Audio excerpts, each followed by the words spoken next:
En otra de nuestras charlas hemos dicho que los hombres de nuestro tiempo ya no creemos en aquellos postulados generados por el monismo filosófico, por la filosofía de la Edad Media, por la escolástica.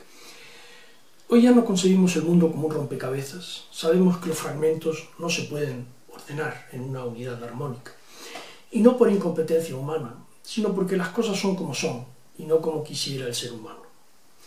Y es que entre 1760 y 1830 algo ocurrió que conmovió la conciencia europea. Dice Isaiah Berlin que ese algo que ocurrió comenzó en Alemania. Se empieza a notar que hay valores que no se pueden reconciliar. Y aquellos postulados incuestionables del monismo filosófico empezaron a verse como una antigualla, pues la realidad los contrariaba, revelando que la contradicción que había que asumir, por inconfortable que fuera emocionalmente, formaba parte de la estructura de la realidad.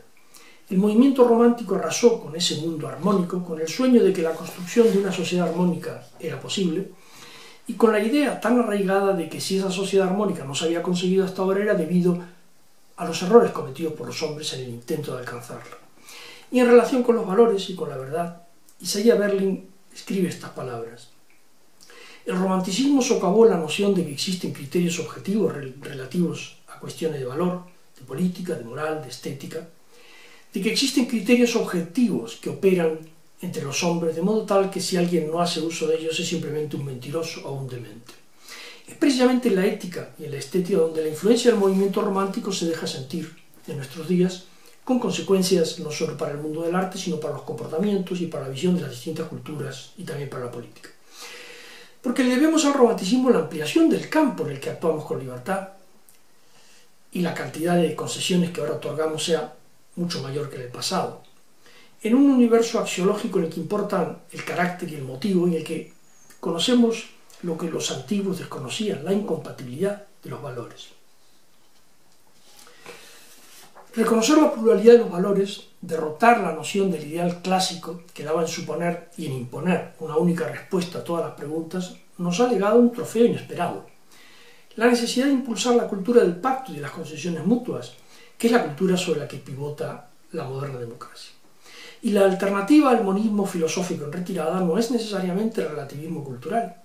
Una tercera posibilidad hay, una alternativa sin la cual no entenderíamos la época que nos tocó vivir: es el pluralismo filosófico.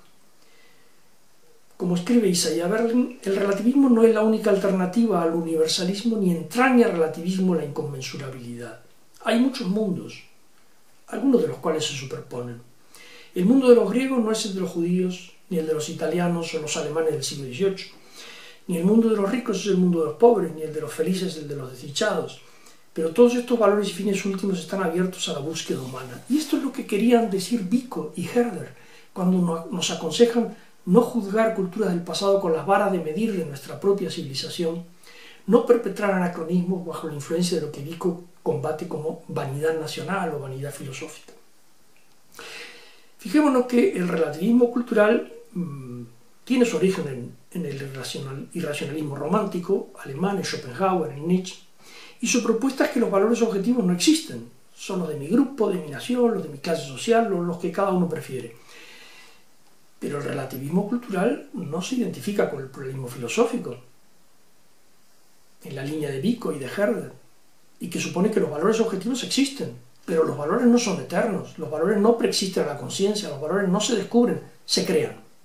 Y los valores de otras sociedades cuestionan los nuestros.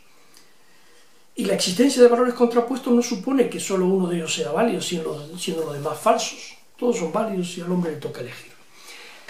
Hemos dicho que los valores no preexisten. Los valores, como dice Karl Popper, emergen juntamente con los problemas. Y valores y problemas se derivan de los hechos o están conectados con hechos. A nuevos problemas, seguramente nuevos valores.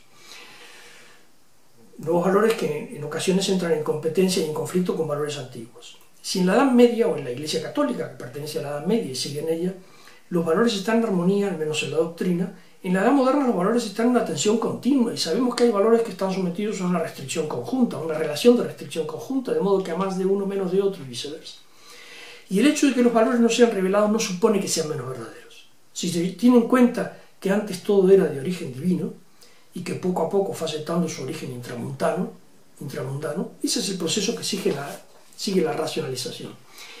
Y esos valores que los hombres nos hemos dado se nos presentan no de modo armónico, sino compitiendo entre sí. Además, la historia humana, como dice Isaiah Berlin, no tiene ningún libreto. Dice Berlin, los actores han de improvisar sus papeles, la realidad irrumpe desbordando los esquemas en los que buscando seguridad y consuelo intentamos enmarcarla. El universo no es un rompecabezas cuyos fragmentos pretendemos ordenar, convencidos de que existe un orden y solo uno de acuerdo con el cual deben encajar todos.